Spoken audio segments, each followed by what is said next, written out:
तो fantastic four movie के साथ फाइनली हमें एमसीयू के अंदर डॉक्टर डूम का कैरेक्टर देखने को मिल गया और डॉक्टर डूम को चाहिए फ्रैंकलिन रिचर्ड्स का कैरेक्टर। बट आखिर डॉक्टर डूम इस छोटे से बच्चे के पीछे क्यों पड़ा है, तो चलो इसी चीज के बारे में बात करते हैं, उन रीजंस के बारे में बात करते हैं कि आखिर डॉक्टर डूम को फ्रैंकलिन रिचर्ड्स चाहिए क्यों। So without wasting any time let's begin the video. तो सबसे पहले तो हमें ये समझना होगा कि आखिर फ्रैंकलिन रिचर्ड्स कितना पावरफुल है। ये one of the most powerful being है पूरे मार्वल यूनिवर्स के अंदर। ये ओमेगा लेवल म्यूटेंट है और इसकी कोर पावर है रियलिटी वैपिंग, यानी कि रियलिटी को चेंज करने की। ये अपने माइंड और अपने थॉट से ही एक नई रियलिटी क्रिएट कर सकता है। और जैसे कि हमने मूवी में देखा कि ये सू स्टॉर्म के कैरेक्टर को दोबारा जिंदा कर देता है, तो इसके पास मरे हुए लोगों को जिंदा करने की भी पावर शायद है, जिसके बारे में हम वीडियो में आगे बात करेंगे। तो इसकी पावर्स के बाद अब बात करते हैं कि आखिर डॉक्टर डूम फ्रैंकलिन रिचर्ड्स को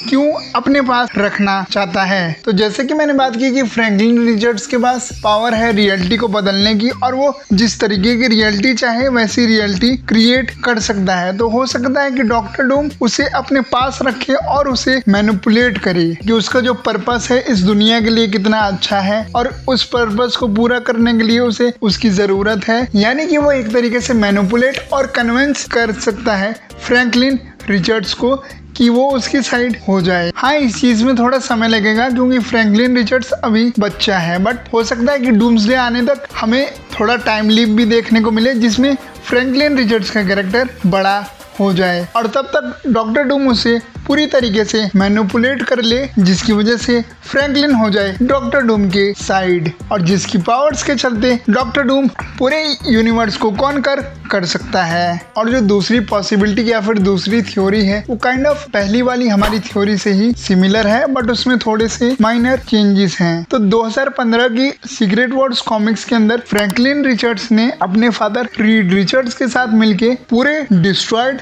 मल्टीवर्स को दोबारा से रिस्टोर किया था। तो एक पॉसिबिलिटी यहाँ पे ये भी है कि डूम को फ्रैंकलिन रिचर्ड्स की पावर और एबिलिटी के बारे में पता हो, जिसकी वजह से वो ये नहीं चाहता हो कि वो अपनी फैमिली स्पेशली रीड के साथ रहे, ताकि जो उसका मल्टीवर्स पे कब्जा करने का प्लान है वो अच्छे से वर्कआउट कर जाए। क्योंकि अगर वो फ्रैंकलिन को एज अ हॉस्टेज भी बना के रखेगा तो फैंटास्टिक फोर की टीम उसे रोकने का काम अच्छे तरीके से कर नहीं पाएगी। तो वो फ्रैंकलिन रिचर्ड्स को एज अ बेट भी यूज कर सकता है उन लोगों को थ्रेटन करने के लिए। हमारी तीसरी पॉसिबिलिटी या फिर तीसरी थ्योरी है रिलेटेड टू वांडा, यानी कि रिटर्न ऑफ स्कारलेट विच से रिलेटेड। तो जैसे कि हमने देखा कि फ्रैंकलिन रिचर्ड्स अपनी मदर को वापस से रिवाइव कर देता है उसकी पावर्स को यूज करके, यानी कि फ्रैंकलिन रिचर्ड्स के पास ये पावर है कि वो डेड लोगों को वापस जिंदा कर सकता है। तो हो सकता है कि डूम किसी को वापस जिंदा करवाना चाहता हो, जिसके लिए उसे फ्रैंकलिन रिचर्ड्स की जरूरत है। अब वो कोई हो सकता है स्कारलेट विच का कैरेक्टर। अब मैं बताता हूँ कि मैं ऐसा क्यों कह रहा हूँ और आखिर डॉक्टर डूम स्कारलेट विच को जिंदा क्यों करना चाहता है। तो कॉमिक्स के अंदर एक कैरेक्टर था मॉलिक्यूलर मैन नाम से, जिसे बियॉन्डर्स ने बनाया था, जो कि एक तरीके का लिविंग बॉम्ब था। और बियॉन्डर्स ने उसे इसलिए बनाया था ताकि वो रियलिटी और प्लैनेट्स को डिस्ट्रॉय कर सकें। और सीक्रेट वॉर स्टोरी लाइन के अंदर जो हमारा मॉलिक्यूलर मैन का कैरेक्टर था वो एक लिविंग बैटरी की तरह भी काम करता है, यानी कि उसी की पावर्स और एनर्जी की वजह से डॉक्टर डूम ने एक अलग प्लेनेट बनाया था जिसका नाम था बैटल वर्ल्ड, और डॉक्टर डूम उसका रूलर था। और कॉमिक्स के अंदर मॉलिक्यूलर मैन की डेथ ही वो रीजन बनी थी जिससे यूनिवर्स अनस्टेबल हुआ था और मल्टीवर्स का डिस्ट्रक्शन स्टार्ट हुआ था।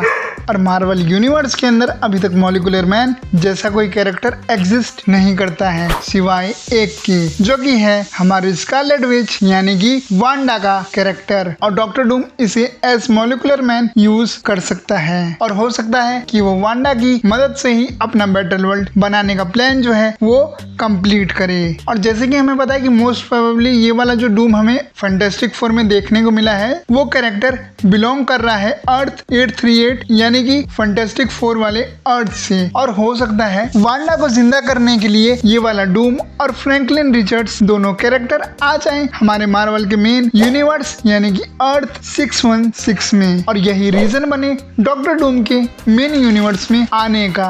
और हो सकता है कि फ्रैंकलिन रिचर्ड्स को ढूंढते हुए फैंटास्टिक फोर की टीम भी अर्थ 616 पे आ जाए अपना अर्थ छोड़ के। फिर जो हमने थंडरबोल्ट्स के अंदर पोस्ट क्रेडिट सीन देखा था जिसके अंदर फैंटास्टिक फोर अपनी स्पेसशिप में कहीं जा रहे होते हैं, वो वाला सीन भी काफी हद तक सेंस बनाने लगेगा। और हो सकता है कि उस शिप से वो लोग अर्थ 616 पे ही आ रहे हों। अब एक क्वेश्चन तुम्हारे मन में ये आ सकता है कि डूम को आखिर अर्थ 616 वांडा और फ्रैंकलिन रिचर्ड्स के बारे में कैसे पता हो। तो देखो हमें ये बताया गया है कि जो पोस्ट क्रेडिट सीन है वो 4 साल बाद का है फैंटास्टिक फोर मूवी में हुए इवेंट्स के। तो हो सकता है कि डॉक्टर डूम 4 साल से स्टडी कर रहा हो और हो सकता है कि इसी टाइम पीरियड के दौरान उसे इन सारी चीजों का इंफॉर्मेशन हुआ हो about Galactus, fantastic four, earth 616 and Wanda. अब देखो ये सब तो थ्योरी और एक तरीके की प्रिडिक्शन है। जो चीज क्लियर है वो ये है कि फाइनली डॉक्टर डूम हमें एमसीयू में देखने को मिल चुका है। और यही थी मेरी सारी theories and possibility about the reason कि डॉक्टर डूम को फ्रैंकलिन रिचर्ड्स क्यों चाहिए। विद दैट आज के इस वीडियो को यहीं पे एंड करते हैं। मैं मिलता हूँ तुम्हें किसी और वीडियो में, तब तक के लिए थैंक्स फॉर वॉचिंग।